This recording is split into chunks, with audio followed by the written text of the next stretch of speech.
তিন দলের গ্রুপ, তাই এক ম্যাচ জিতলেই সেমিফাইনাল নিশ্চিত। সেই সেমিফাইনাল নিশ্চিত করার কাজই করেছে বাংলাদেশ সিনিয়র নারী ফুটবল দল।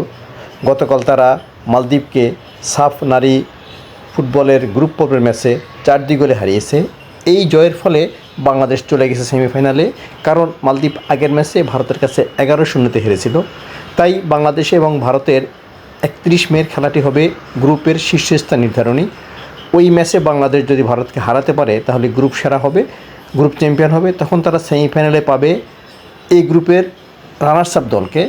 এই গ্রুপে নেপাল এবং ভুটান দুই দলই একটি করে ম্যাচ জিতেছে, কিন্তু বিষয় হলো নেপাল জিতেছে ভুটানের বিপক্ষে, তাই হেড টু হেডে ভুটানের চেয়ে এগিয়ে আছে নেপাল। দুই দলের পয়েন্ট 3 করে হলেও ভুটান এখন গ্রুপের রানার্স আপ পজিশনে।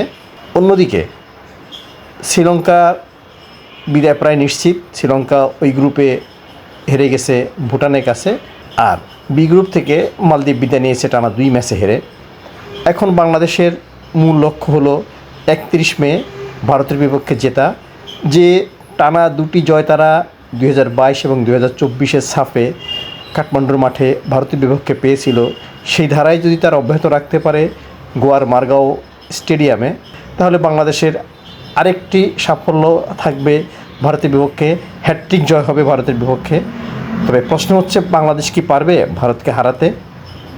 বাংলাদেশ মালদ্বীপের বিপক্ষে জিততে যে ঘাম ঝরিয়েছে তা কিন্তু সংখ্যায় ফেলে দিচ্ছে পিটার জেমস বাটলার বাহিনীকে। কারণ মালদ্বীপকে ভারত হারিয়েছে 11-0 গোলে, সেখানে বাংলাদেশ হারিয়েছে 4-2-তে। বাংলাদেশ 2-0-তে লিড নিলেও পরবর্তীতে মালদ্বীপ তা 2-2 করে ফেলে। এতে করে কিন্তু সংখ্যা পড়ে গিয়েছিল বাংলাদেশের সাফল্য পাওয়াটা। শেষ পর্যন্ত বাংলাদেশ জিতেছে, 4-2 জিতেছে।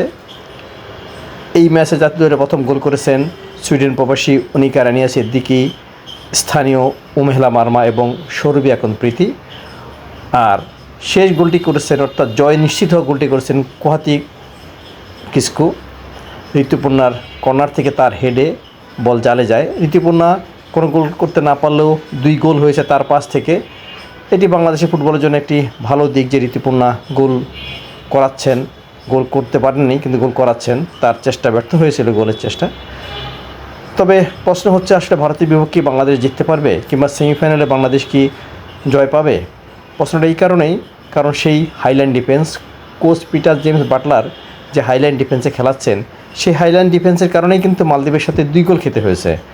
এক পর্যায়ে মনে হচ্ছিল হয়তো বাংলাদেশ এই ম্যাচে পয়েন্ট হারাতে পারে, নাও জিততে পারে, যেমনটি তারা গত সাফে পাকিস্তানের বিপক্ষে জিততে পারেনি।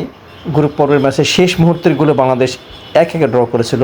সেদিন হেডে শামসুন নাহার গোল করে বাংলাদেশকে ড্র এনে দিয়েছিলেন। আর গতকাল কোহাতি কিস্কু হেডে গোল করে বাংলাদেশের জয়টা নিশ্চিত করেছেন। যদিও ততক্ষণ পর্যন্ত বাংলাদেশ 3-2 এগিয়েছিল, কিন্তু কাউন্টার অ্যাটাকে গোল হজমের যে ঘটনা বাংলাদেশ দেখাচ্ছে, তেমন কিছু হয়ে গেলে হয়তো বিপদ ঘটতে পারতো।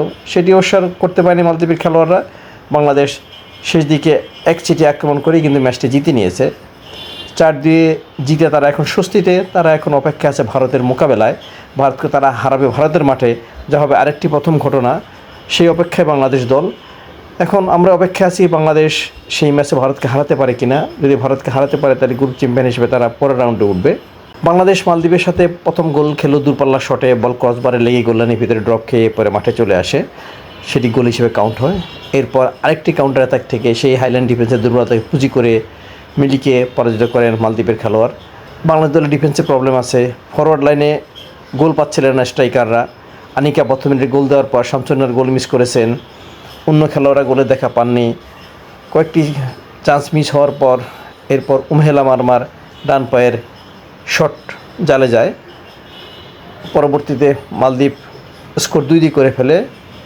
এরপর বাংলাদেশ সৌরভী এখন প্রীতির গোলের সুবাদে লিড নিয়ে পরবর্তীতে কোহাতি কিস্কুর হেডের গোলে জয় নিশ্চিত করে।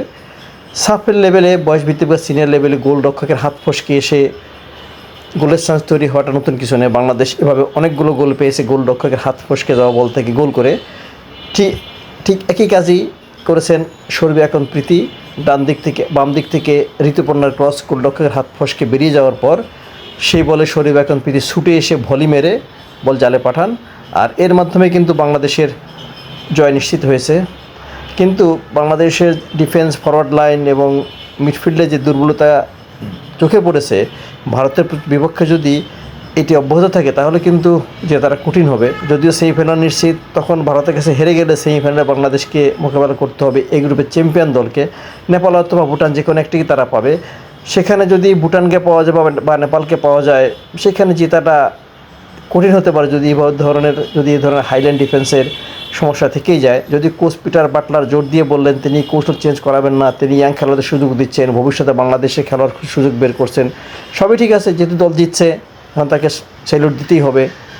দল জিতেছে, দল অপরাজিত। কিন্তু এই ধরনের ভুল বাংলাদেশকে বিপদে ফেলছে। অনূর্ধ্ব-20 সাফে শ্রীলঙ্কা বাংলাদেশের বিপক্ষে গোল করেছে, ভুটান বাংলাদেশের বিপক্ষে গোল করেছে এই হাইল্যান্ড ডিফেন্সের কারণে। এফসি অনূর্ধ্ব-20 ফুটবলের গ্রুপ পর্বে দক্ষিণ কোরিয়ার কাছে বাংলাদেশের বড় ব্যবধান হার এই হাইল্যান্ড ডিফেন্সের কারণে। চূড়ান্ত পর্বেও বাংলাদেশের কোনো পয়েন্টের দেখা না পাওয়া, তাও এই হাইল্যান্ড ডিফেন্সের কারণে। কোচ পিটার বাটলার তার যুক্তিতে অটল আছেন, বারবার বলছেন তিনি ইংলিশ খেলোয়াড়, ইংলিশ খেলে এসেছেন, সবই ঠিক আছে। বাংলাদেশকে সাফে চ্যাম্পিয়ন করেছেন, অনূর্ধ্ব-20 এফসির আসরে চূড়ান্ত পর্বে নিয়ে গেছেন। কিন্তু চূড়ান্ত পর্বে নারী দল যেমন ব্যর্থ, তেমনি অনূর্ধ্ব-20 দলও ব্যর্থ। এরপর অনূর্ধ্ব-19 দল সাফে শিরোপা জিততে পারেনি। এই সব কিছুর যে টেনেই কোচ এখন চালিয়ে যাচ্ছেন সাফের মিশন।